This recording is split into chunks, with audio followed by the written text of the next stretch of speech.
सारी माथापच्ची हो रही है, विचार विमर्श हो रहे हैं, बैठक लगातार हो रही है।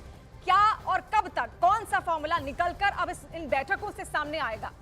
देखिए, दो चीज़ें साफ हैं अभी तक। अगर दोनों अगर टीडीपी की बात करें, जेडीयू की बात करें और बीजेपी की बात करें, तो अभी ऐसी कोई औपचारिक बातचीत शुरू नहीं हुई है कि अब किसे कौन सा मंत्रालय चाहिए या किसे स्पीकर का पद चाहिए। टीडीपी ने औपचारिक रूप से अभी तक फॉर्मल बातचीत शुरू नहीं की इसके बारे में कि उनकी डिमांड्स क्या हैं। कल चंद्रबाबू नायडू दिल्ली आए थे, एनडीए की बैठक में बैठे, सर्वसम्मति से नेता चुना और चंद्रबाबू नायडू वापस चले गए। कल वो फिर आएंगे।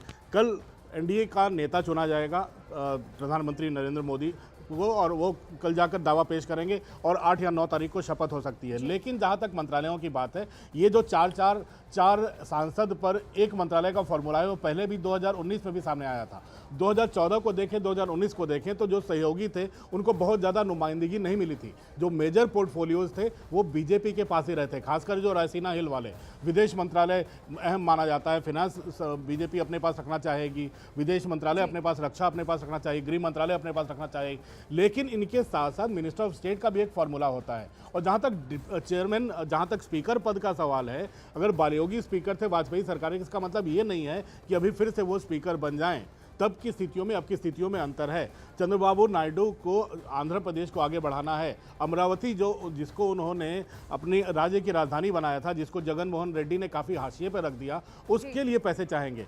जो विभाजन हुआ था आंध्र प्रदेश का, उसके लिए स्पेशल फाइनेंशियल पैकेज की मांग करेंगे। पोलावरम डैम जो अरसे से लंबित पड़ा है, इसके लिए उनको फाइनेंशियल पैकेज चाहिए। तो हो सकता है कि वाटर रिसोर्स मिनिस्ट्री, जो जल शक्ति मंत्रालय जिसे कहते हैं, चंद्रबाबू नायडू हाईटेक आईटी के बड़े बड़े माहिर माने जाते हैं। साइबराबाद हैदराबाद में उन्होंने बसा दिया था, तो आईटी मिनिस्ट्री की मांग हो सकती है। तो अभी ऐसा कुछ डिमांड नहीं है, टीडीपी के सूत्र हमें बता रहे हैं। लेकिन जो 4 सांसदों का फॉर्मूला है, उसके हिसाब से जो हम लोग जानकार पढ़ पा रहे हैं, वो ये है कि 16 सांसदों के साथ 4 मंत्रालय उन्हें मिल सकते हैं। जहां तक स्पीकर का पद है, अगर राज्यसभा के डिप्टी चेयरमैन जेडीयू से हैं हरिवंश जी, तो डिप्टी स्पीकर लोकसभा में ही होता है, उन्हें लोकसभा में डिप्टी स्पीकर दिया जा सकता है। क्यों बीजेपी और सरकार चाहेगी कि लोकसभा का संचालन सहयोगी दलों को दिया जाए? तो ये तमाम चीजें हैं जिस पर अभी माथापच्ची करना बाकी है। अटल जी के समय जो हुआ वो कोई जरूरी नहीं है, क्योंकि तब 1999 से 2004 के बाद अब 2014 से 2024 हो चुका है। तो मुझे लगता है काफी पानी यमुना में बह चुका है।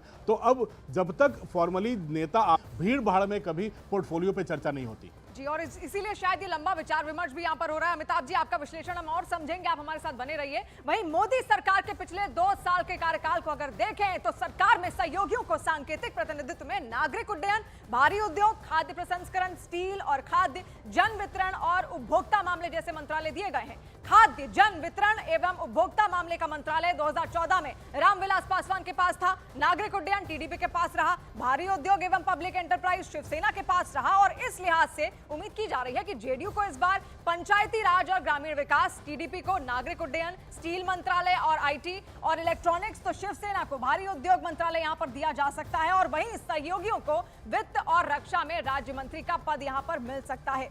तो देखिए, लगातार यहां पर कई सारे विचार विमर्श हैं, बहुत सारे फॉर्मूले निकलकर सामने आ रहे हैं, लेकिन अंतिम मोहर किस पर लगेगी, ये इस पर सबकी निगाहें टिकी हुई हैं। और लोकसभा चुनाव में टीडीपी ने 16 सीटों पर जीत दर्ज की है। वो एनडीए की दूसरी सबसे बड़ी पार्टी है। बीजेपी बहुमत का आंकड़ा नहीं पार कर पाई। ऐसे में टीडीपी का साथ रहने उसके लिए बेहद जरूरी है। और सरकार को समर्थन के साथ टीडीपी के कई मांग सामने रख दी है। टीडीपी ने लोकसभा स्पीकर, एनडीए संयोजक पद और सरकार को बाहर से समर्थन मांगा है। तो ये तमाम मांगे यहां पर हैं जो लगातार टीडीपी की ओर से की जा रही है। देखिए, 16 सीट कोई आम बात नहीं है। और अब कहीं ना कहीं जो जनादेश निकलकर सामने आया है, उससे ये समझना होगा कि बीजेपी सब अब अकेले नहीं कर सकती, उसको टीडीपी को भी सुनना होगा। जेडीयू की जो मांगे हैं, कृषि मंत्रालय को लेकर, वित्त मंत्रालय को लेकर, रेल मंत्रालय जो वो चाहते हैं, वो भी उनको माननी होंगी, समझनी होंगी। क्योंकि अगर एनडीए की जो मजबूती है वो अब इन्हीं 2 दलों पर भी निर्भर करती है। अमिताभ जी लगातार इस वक्त हमारे साथ जुड़े हुए हैं। अमिताभ जी, बहुत सारा विचार विमर्श लगातार हो रहा है, लेकिन इस बात से अब इंकार नहीं किया जा सकता कि एनडीए अगर मजबूत तभी होगा जब टीडीपी को भी सुना जाए और जब जेडीयू की भी मांगों को रखा जाए, तभी मजबूती आएगी बीजेपी को। देखिए, अपने दम पर बीजेपी को बहुमत नहीं है, ये सारे सहयोगी भी जानते हैं और बीजेपी के आला नेता भी जानते हैं। तो इसमें कहीं ना कहीं थोड़ा समझौता करना पड़ेगा बीजेपी को, कुछ अहम मंत्रालयों को लेकर, जो विकास से जुड़े हुए मंत्रालय हैं उसको लेकर। लेकिन मैं अभी भी कह रहा हूं कि जो रायसीना हिल के मंत्रालय हैं, 4 बड़े मंत्रालय, उस पर बीजेपी कोई समझौता नहीं करना चाहेगी। प्रधानमंत्री रेल को जिस सर पर गति से आगे बढ़ाना चाह रहे हैं, जिस तरह से रेलवे मंत्रालय में सुधार आ रहे हैं, उससे नहीं लगता कि रेलवे में भी बहुत ज़्यादा सरकार बहुत ज़्यादा चाहेगी कि उसमें सहयोगियों का हस्तक्षेप हो। तो इसमें 2 चीज़ें साफ हो जाती हैं कि अब पहले ये स्थिति क्लियर साफ हो जाएगी कि प्रधानमंत्री के साथ कितने लोग शपथ ले रहे हैं, क्योंकि अभी चंद्रबाबू नायडू को भी शपथ लेनी है 12 तारीख को, उड़ीसा में सरकार बननी है, वहाँ कौन जाएगा। तो उसके हिसाब से मुझे लगता है धीरे धीरे जेडीयू भी साफ करेगा, क्योंकि जेडीयू की एक विशेष राज्य को विशेष दर्जा देने की पुरानी मांग रही है दोनों राज्यों। और ये भी नहीं भूलना चाहिए कि दोनों पार्टियां बीजेपी की सहयोगी हैं। आंध्र प्रदेश में दोनों पार्टियां साथ चुनाव लड़ी हैं, सत्ता में आई हैं। बीजेपी का अपना वोट परसेंटेज है। जब भी चंद्रबाबू नायडू के साथ जुड़ता है, चंद्रबाबू सत्ता में आ जाते हैं। बीजेपी से जब वो अलग होते हैं तो विपक्ष में चले जाते हैं, चुनाव हार जाते हैं। तो उनको भी मालूम है बीजेपी की अहमियत आंध्र में भी है। जहां तक नीतीश कुमार का सवाल है, बीजेपी अभी भी वहां सबसे बड़ी पार्टी है। वहां पर नीतीश कुमार की पार्टी के सिर्फ 45 विधायक हैं। तो दोनों जगह अगर फॉर्मूला चलना है, दोनों राज्यों में अगर स्मूथली भी चलना है, तो मुझे लगता है दोनों पार्टियों के आला नेता, जेडीयू चाहे टीडीपी, सब दोनों पार्टियों का आला नेता भी फूंक कर कदम रखेंगे और ऐसा कुछ नहीं करना चाहेंगे जिससे विपक्षी कांग्रेस को या फिर वाईएसआर जगन रेड्डी को आंध्रा में, फिर यहाँ तेजस्वी यादव को फायदा हो। तो मुझे लगता है एक गठबंधन की मजबूरी भी है और ये जरूरी भी है कि ये तीनों साथ रहें।